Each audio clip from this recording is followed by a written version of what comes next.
5, 4, 3, 2, 1.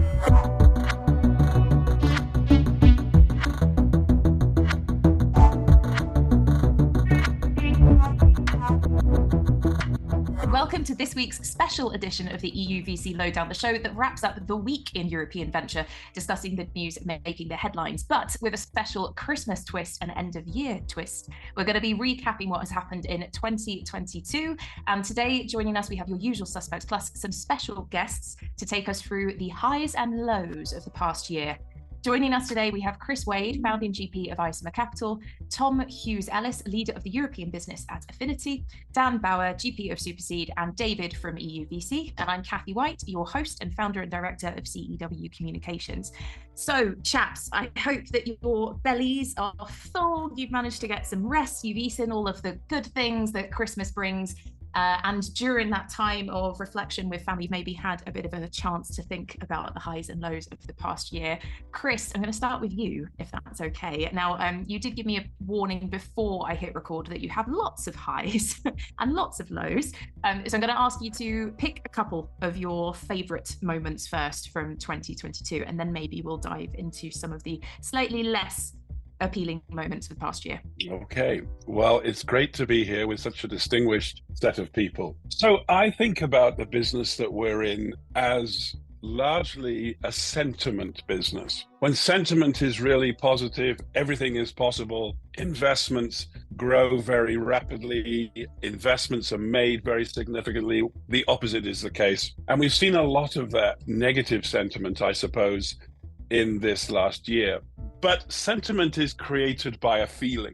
And I wanted to start the highs with things that have nothing to do with venture, but have everything to do with people's sentiment about technology. And I wanted to point out that at the Lawrence Livermore National Laboratory in December this year, they had this positive fusion reaction, which simply meant that you put a bunch of energy in and you got slightly more than a bunch of energy out. And that is huge because for the first time, and this is a project that's been going for 70 years around the world to try to create the reaction that happens in the sun. It is a beautiful reaction. It is boundless energy. It is completely clean, but extremely difficult to create and do. So this is a big deal. The second thing I wanted to say, and I'm skipping a couple of things here, is that pharmaceutical industry went entrepreneurial in 2021, 2022, because they started taking a little bit of risk. Now, clearly, I don't mean lots of risk, but they started experimenting, because if they didn't experiment, millions of people would have died. And I'm talking about the use of the RNA protein process to create COVID vaccines. This is a platform. Think about it as a technology platform. And this has enabled significant advances to happen. By the end of this year, there will be cancer treatments for 18 different types of tumors. There is a new drug for obesity that's all based on this technology platform. And there's the first signs that we can reduce the decline of the brain when you get Alzheimer's. These are huge increases, very significant increases in 2022. Because the world got slightly entrepreneurial. And what's the connection? Other than investors that think about what to invest in, they all get these positive boosts about technology being the solution. But the other thing is there's some things that we all understand that are much more close to our heart. There was a huge amount of persistence in all those activities. Huge amount of persistence. They didn't give up because the goal was very significant. Some of these projects pivoted, they realized they couldn't do it, and there was a significant amount of entrepreneurialism as well. So that's my big positive. The negative is the Ukraine war. I did some research on this, and guys, nearly 1,000 people died every day of 2022. When you add up that, and ignoring the nationalities for a minute, that is what happened, and that is devastating. And when we moan and we complain about the consequences of all this Ukraine war, and there are significant consequences, people are going hungry because the grain isn't getting created, and people have less energy. And of course, it's always the poorest that get hit by that very significantly. But top of my mind is thousands and thousands of people have died needlessly on both sides of that equation. But what's also happened in our industry that we worry about, I mean, obviously we worry about all the things I have just said, but that is that interest rates have gone up. And I've been thinking about interest rates, and it is a fact that for the last 40 years, interest rates have been very low. And there's a direct correlation between low interest rates and very significant growth in private equity and venture capital. And we're now in a new world that we don't quite know how it's going to go. I've been talking for far too long. I will now be quiet. I think the listeners won't be able to see our faces, but we were all fully engrossed in everything that you were just sharing there, both on the positive and the negative side. And I think now, Chris, I'm going to need you to be that person in my life that gives me the positive talk occasionally and gets me to think about all of the good stuff going on as well. There have been some incredible, groundbreaking scientific discoveries in 2022, but then quite rightly, with the negative that you highlighted, there's also a massive, massive problem that's ongoing that we're going to keep feeling. And yes, it's a nice reminder, I guess, for us listening that we are very fortunate. We're very lucky. So thank you very much for sharing. Guys, any further reaction both on the Ukraine war side of things and also on the scientific discoveries that are happening or happened this year? I think it's easy to, because the news is all about if it bleeds, it leads. It's very easy to, and there's been lots of very bad news. It's very easy to get caught up, and I'm hypersensitive to all of the negativity that comes through my Twitter feed or reading the news or reading the tech press. And I have to constantly remind myself that there is a whole raft of incredible stuff happening that is not necessarily newsworthy because it's not awful devastation. And you can blame Google for that, because Google killed investigative journalism by becoming a publisher, I guess. So that meant everyone else had to go for the clickbait, which I think is a shame. But there's a lot of positive news. I think at a macro level, there's a lot of amazing news. And my last little quick point is that out of all of this volatility and negativity, that's where innovation lives. And the next vintages of venture and the next startups that are coming through are going to be generated through this new lens of how we're going to solve real problems, rather than all of the money going into nonsense SPACs or these ridiculous vehicles that are fueling utter bullshit business models. I hope, and I'm an eternal optimist, even though I'm a grumpy old fart, that the real money will go into real transformational societal shifts now, because the money's not being drawn up into this vacuous nonsense. So I think, A, we don't see a lot of the positive or hear a lot of the positive, and B, out of this distress and dislocation, there will be a whole raft of innovation and new, wonderful, amazing stuff for the next, hopefully, 18, 24 ongoing months. I was reminded as I was writing this stuff yesterday of this old expression that necessity is the mother of invention. A lot of the pharmaceutical progress made last year and the year before was because they had to find a solution to COVID in times that were in timescales that were never ever thought about possible before, and they did. And it's that drive and necessity that actually creates that happening. And I think the same is the case in fusion, because we need to find clean energy pretty damn soon.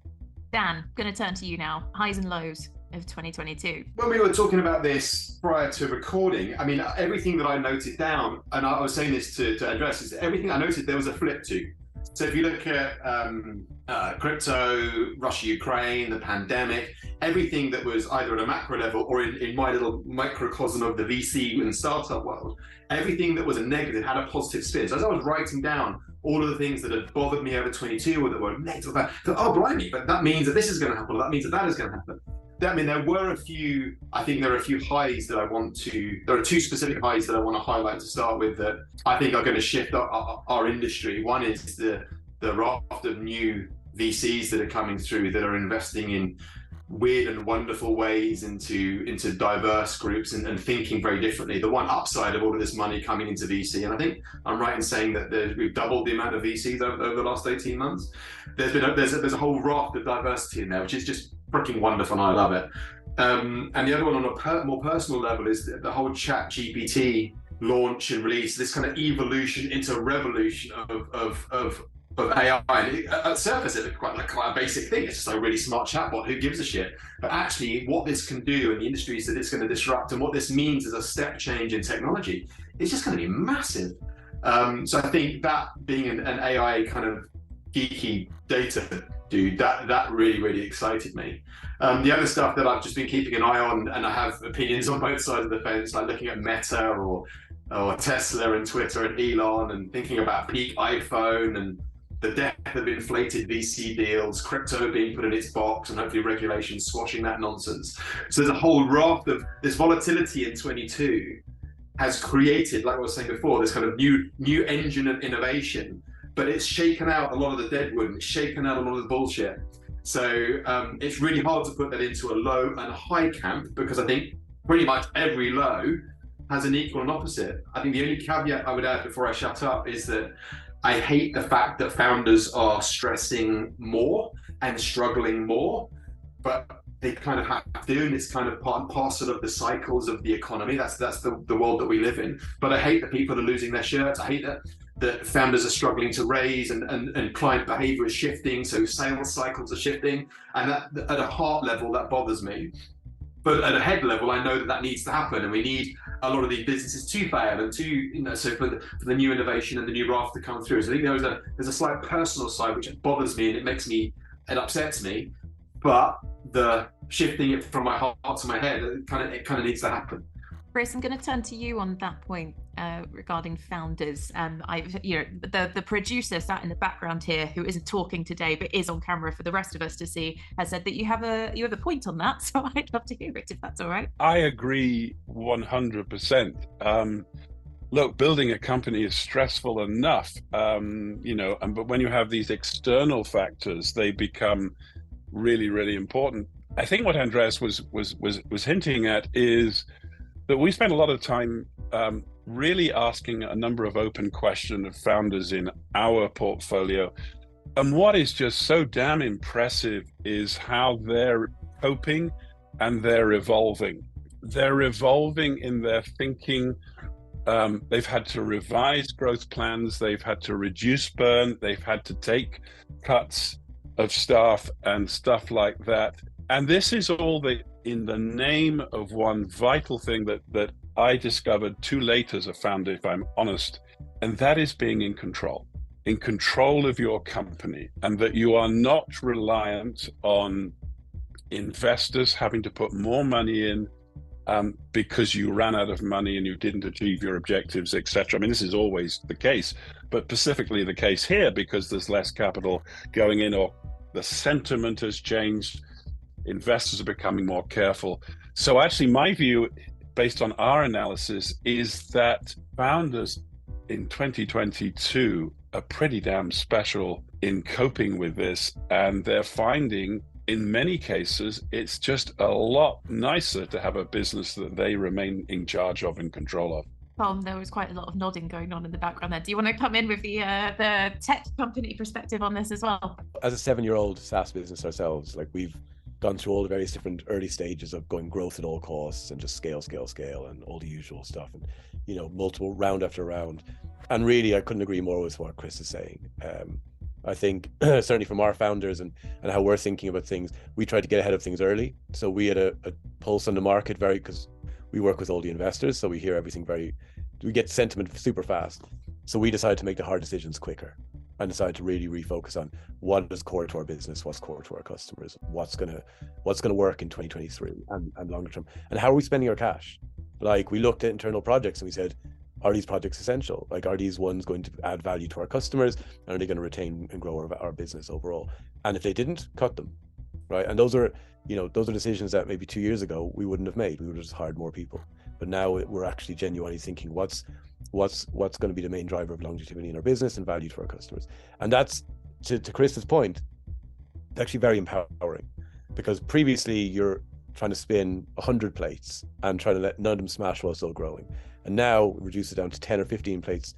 It's much more manageable. You feel you're taking a proper control over your business, and you can move forward more strategically and with more confidence and start to grow again. And I do think that the feeling, one of my lows will definitely be hundreds, if not thousands, of colleagues, both in Silicon Valley and London and across Europe, watching all of the notifications go up on LinkedIn saying, I'm one of the cuts, or we're having to let people go. And, you know, there was a couple of weeks there where your feed was constructed of, I'm sorry, I'm letting these people go, or I'm one of the people that's been let go. And coming in from COVID, where everything was so up in the air and people felt trapped and not safe, and then to come back into work a year later, and all of a sudden their jobs are gone, right? Or their companies are downsizing. It's pretty scary, and that would definitely be one of my lows. But I think it'll put certainly SaaS into a much stronger position next year. And the companies that are taking those decisions now are the ones that'll still be around in 2 or 3 years, and the ones who are putting it off or choosing to run down their cash are the ones that won't be here in 2 or 3 years. That was one of your lows. What's one of your highs? Well, one of my highs is directly connected to some of the guys on this call with David and Andreas. Like, I think, and obviously Dan's and Chris are hugely involved in the ecosystem. I think one of my highs has to be, again, coming in from COVID, coming in from, you know, working day in, day out in one room by yourself with no colleagues and no community, and trying to maintain those relationships. And then coming back into 2022, everyone back on the road, everyone visiting each other, everyone getting together and sharing ideas and making deals happen. And to do that, I think a lot of us all grouped together and we did various events. So, you know, on the EUVC side, we did stuff in Lisbon, we did stuff, you know, all over with our friends in Silicon Valley Bank, we did stuff in Helsinki, and we've done, you know, all over Europe. The community getting back together has to be the high point for me. Sharing ideas, people who are building new funds or raising their first fund, connecting with seasoned groups, and everyone being people like Chris who have infinite time to support emerging managers. And I think that was really special for me to see the energy and the enthusiasm and the camaraderie and the sort of teamwork across the entire European venture capital community was stunning to me. That was just I think that banding together after such a hard period, I think, was really special to see. And I think those relationships that we've built in 2022 are really going to help the European VC market. Really, we've seen the numbers. We're already seeing the lead in European unicorns coming. We've seen the huge growth in new funds and emerging markets coming out in emerging managers. I think the next couple of years will really be very special due to those relationships and the work we did this year. There was quite a bit of agreement and smiles coming from one half of the EUVC team then. David, you guys have had a pretty phenomenal year. I think anyone who follows you on LinkedIn will have seen a lovely little wrap-up video that was created for you. So I know you've had a particularly good 2022. But just following on from what Tom was saying, you know, what were your thoughts around the ecosystem finally really having a chance to get back together today? I was nodding and I was thinking it's funny, 2022 was the year that I met all the people in this call in person, actually more than once, a couple of you, right? So it was really nice to build and strengthen those relationships. So I completely agree with what Tom was saying, but I was actually thinking that it's interesting that, you know, and I was being a bit self-centered here. I was thinking about how we built our business in COVID year, right? And then how we've had to adapt in a post-COVID year where we're going back to physical. I was just kind of reflecting myself in my own mind by myself about that. But I think it is incredibly amazing. And, you know, this year, as people who follow us know this, we've attended a lot of events. We've tested, you know, what should be our role in these events, how you know, what role should we play in the ecosystem when it gets together physically. And I must say that we've met amazing people, amazing GPs, and amazing partners at these events that I don't think we would have had the opportunity to do on a remote-only approach, right? So just doing the podcast, just doing the LinkedIn Lives and so on and so forth. So I don't have a lot of insightful things to say apart from it's incredibly important for us, and I think it's incredibly important for our industry that we get together. And I'm very happy that that's happening again. It's been a humongous pleasure to see you, everyone in this call, and other people in person, actually. Yeah, but we wouldn't have met without an event happening. So absolutely. That's a big plus. This podcast would not exist. That's for sure. I think the podcast would exist, but it might have a better host. We'll see. Nah. So while I've got you, David, so I'm going to reverse this a little bit because I want to make sure that when we wrap up today's episode, we're ending on a high and thinking ahead for 2023 as well. So talk us through one of the lows for you from the past year, and then I want to head back into a more positive note.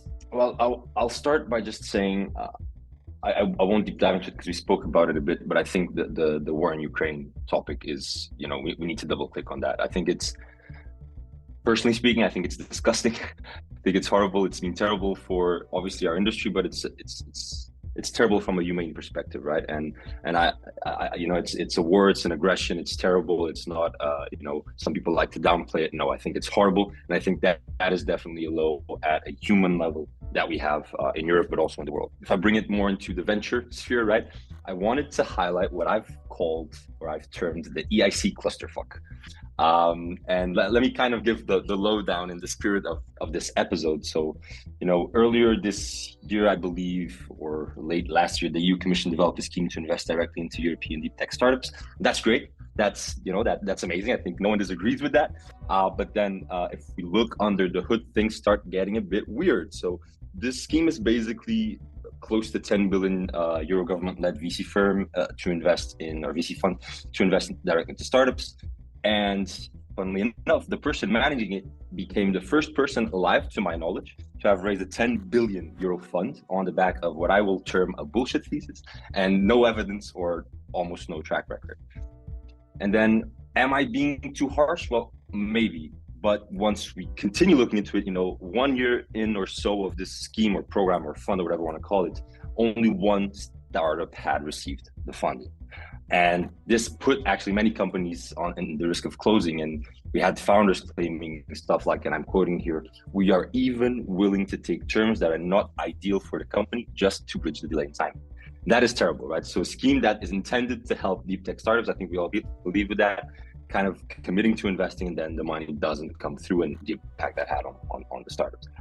And anyway, I could go on with this huge kind of rant, but the reason why I highlight it as a low is all of what I've said, and then the fact that a private player comes in and it's not a venture specialized fund manager, right? It's a real estate kind of fund manager, kind of doing stuff on the side. It feels from the outside world. So I'm kind of, you know, I think it's low. I was kind of surprised. I was kind of sad. I also didn't understand like the EIC, EIF kind of multiple personality phenomena. There's a lot of discussion on social media about dilutive versus non-dilutive instruments around this topic as well. So I won't deep dive into that, but I think it was a sad moment for European venture for sure. And I hope things improve from here on. So that would be my low, Cathy, for the year. On a more positive note, though, I think that, and I'm kind of repeating myself here, and also repeating or echoing what Dan and even Chris kind of hinted to in the beginning, is, you know, the public tech market has seen a reset, so to speak, and that has impacted rounds and valuations, mostly for later stage rounds. However, from where I'm standing, I believe that specific sectors, and here I'm kind of, you know, thinking of climate tech, I'm thinking of life sciences, I'm thinking of deep tech, I'm thinking of sustainability, they have remained resilient. Same goes for early stages, with some data actually showing little to no changes in valuations. In other cases, other data sets are showing slight increases in valuations. Anyway, I think my main message here is, yes, tech faces new challenges, but it remains resilient. And resilient is probably the word I would highlight as a high for you. I don't share the view that this is a negative thing. It's a terrible thing from a macroeconomic perspective. It's terrible, as Tom was saying, for the 14,000 or so tech employees of European headquartered companies lost their jobs. It's horrible for their families. It's horrible for many of our own friends and families in this call and our extended networks, right? And our hearts go out and we're trying to help. But for the venture industry as a whole, and quoting Chris here, FOMO has left the room, right? The race to deploy as fast as possible is over. The count of mega rounds is decreasing.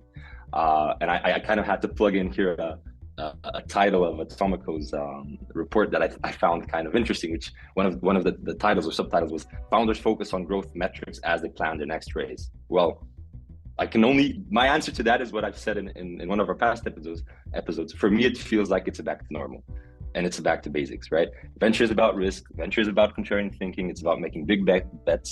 But for me personally, the reason why I love venture, the reason why I want to be in venture, is because it's solving real problems, right? It's not about developing widgets, features, or shit apes, or whatever we want to call it. It's about resilience, and it's about consistency. It's not about the latest fad. It's about long-term thinking. It's not about quick flips.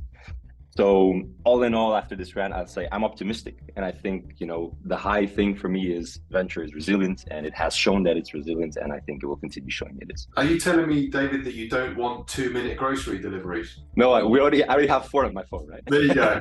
You're happy with the 5-minute grocery deliveries. What about Exactly. e-scooters? Let's get some of those in there. Well, I'm gonna quickly add in my own 2 cents because I've got highs and lows from the past year as well. I'm gonna start with my lows. I'm only gonna keep it brief, but I think one of the things that worries me, causes me a lot of anxiety, stresses me out, and having seen a bunch of stuff happening across 2022 is the decisions being made by a very small minority, and not to annoy all of you lovely guys on the call, but by some billionaire white men.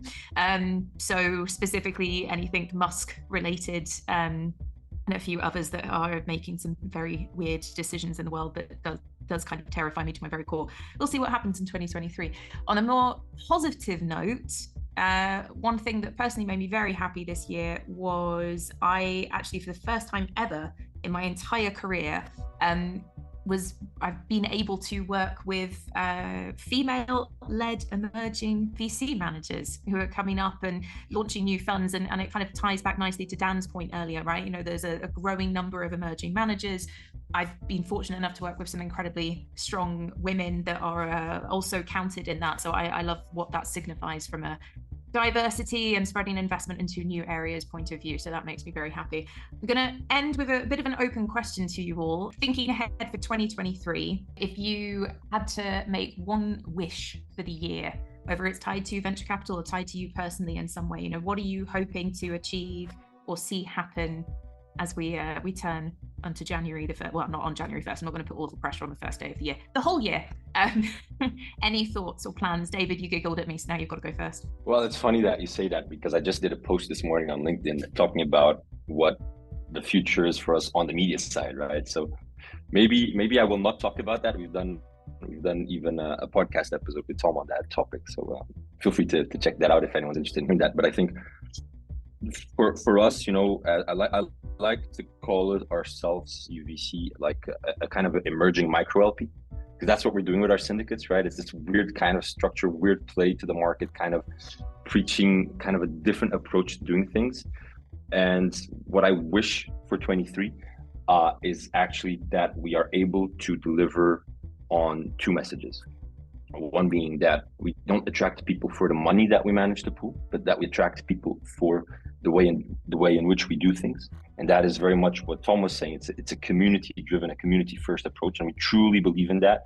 And I often kind of behind closed door with Andreas, I say, if the GPs we invest in aren't like top decile, I think that's okay, as long as they're extremely collaborative and they help each other out. And among that kind of portfolio, a couple of them are top decile, right? And this is something that most LPs don't necessarily think like, but I actually think that would be a nice measure of success for us.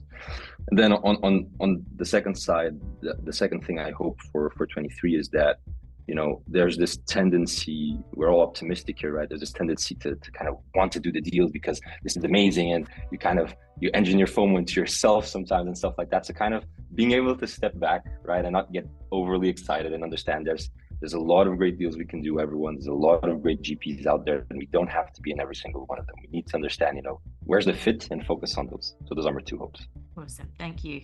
Mr. SuperSeed, what are your thoughts for next year? My sense is that it'll be a fairly quick reset in the venture world for the right reasons, I think. As we've been, when we saw at the beginning of COVID, everyone sat on their hands with, oh shit, what happens now? And not much happened. And then we realized we could do deals over Zoom. I remember the first $1 million I raised for the fund over Zoom. I just couldn't quite work it out because we started fundraising fund 2 just as COVID hit. And, how do you raise when you've not met people face to face? And most of the LPs that we had in fund 2, we'd never met in the real world. So we very quickly got through that disruption, weirdness of how the new world was going to work. And my sense is that because there's so much cash baked into venture in this whole raft of new funds and new focuses and new people, the floodgates is probably the wrong term, but the entry point will open very quickly in I'm not going to say dry powder. David just messaged me saying, I'm not going to say it. We're not pirates, man. Technically, you did just say dry powder. Oh gosh, drug goes through me like knitting needles in my testicles. So I'm going to. I think what will happen is there'll be this kind of this slightly pregnant pause, and then I think it will be business as usual. And there's a lot of money in the system, and there's a lot of money that's going to go in new ways into new kinds of startups, into new kinds of founders. So without sounding naive or too optimistic, I hope that the greed and this human condition of rudeness and greed doesn't come back too quickly. I want the real money to go to the real people doing real things. Just give me a couple of years. Maybe then I'll be happy before we all turn back to the rude greed pot. But that's what I think is going to happen in 23. I think the gates are going to open again, and investing in real models, solving real problems. Awesome, thank you. Chris, what are your thoughts for next year? Well, I wanted to follow up on what Dan said. I met quite a famous crypto investor in Japan about a month ago now. And he said, it's really great today because only the serious people are left. And the people that understand actually what this is all about and what we're trying to do and what we're trying to build. And that is an infinitely better place. My wish and my hope, and actually I would say our intention at Isomer, is to continue to invest in the new and exciting frontiers of technology with everybody. And that's really important. I will see us doing more and more diverse and ethically and ethnicity diverse, and actually really making that an important point. It's a really exciting fact that there are twice as many climate change carbon reduction companies in Europe at the end of this year as there was at the beginning of the year. There are more and more VC funds, which, sort of, when you're a fund of funds like Isomer, you need a critical mass of X funds before you can pick the best one. Because if there's only one, it's kind of a bit tough to pick the best one. And we're about to do that with our first climate fund, and we'll do that and that's going to be really, really important. So in the past it was crypto, and it's climate change now, and it will be something else. And those frontier technologies that need entrepreneurial LPs, need entrepreneurial GPs, and of course amazing founders will continue, and we will try to be there for some of them. Sounds great. Everyone's just going to be watching Isomer next year. I think your inbound's going to go through the roof now, which is exciting. Tom, other side of the table, on the tech company side, what are your predictions, wishes for next year? So I think our wish, well, look, at Affinity, we had 2022 was amazing, but it was amazing in Europe for, as I've mentioned already, working with the community, building new partnerships. Everyone's minds were really open in 22, right? So everyone was really open to collaborating, working with each other, just supporting each other. I think there was a huge amount of momentum with that. And now, folk going into a potential recession, etc. What I really hope for 2022 or 2023 is that same momentum remains in the community working together, supporting each other, being open to trying new things, open to experimenting. Actually, not just risk in deploying capital, but risk in, transforming the venture ecosystem and how we all work, right? So trying new things and seeing what works. And there's been a huge amount of tech transformation in the industry, and I'd love to see that continue. And I'd love to see more job ads going up to hire for bigger teams and more diverse teams, and new funds being launched. Because what I'd hate to see is that the hard work that was made in 2022 slows down. I had a couple of conversations, people saying, oh, I don't know, budgets for next year are going to be tight and we're going to look to cut back. And I'm like, well, this is the time to reinvest in your teams and reinvest in how you work and reinvest your time and energy in your partnerships so that you can go forward really strongly. And that's what I hope for 2023, is that we all continue to plow forward with this. The best founders will find a way, I think, to grow through this. We're working with some other teams now to show them how to, sounds opportunistically shitty, but how to grow and how to take the advantage and to, because everyone's cutting burn and a lot of people are getting rid of their sales teams. Like, what are you doing? This is just nuts. So it's finding that way to grow and really, really shine through. And there's that old adage of the overnight success that took 10 years. Like, where did it come from? My God, because they work bloody hard now to find a pivot and a twist and a tweak. That's the magic that's going to happen for the right teams on the founder side now. I have to say, I've always loved the comment, You don't save your way to success. Yes. So That's what I tell my husband every time I go shopping. but you save him lots of money every time you go shopping, Cathy. Lots of money. Christmas He should know sales. that. He should get. Yeah, right. On that note, I'm gonna wrap up for today. Thank you all very much for joining us and for sharing your highs and lows and wishes for the next year. Happy New Year and the best to all of our listeners. It's been a pleasure hosting the show, and we will be continuing in 2023. But that is it for 2022. So make sure to check out the newsletter on EU.VC and follow us on LinkedIn, where we'll continue the conversation and also post the latest funds that have raised, as well as the Who's Hiring section, together with a classic load of GIFs, memes, and emojis. And we promise to do our best to entertain you. See you next year.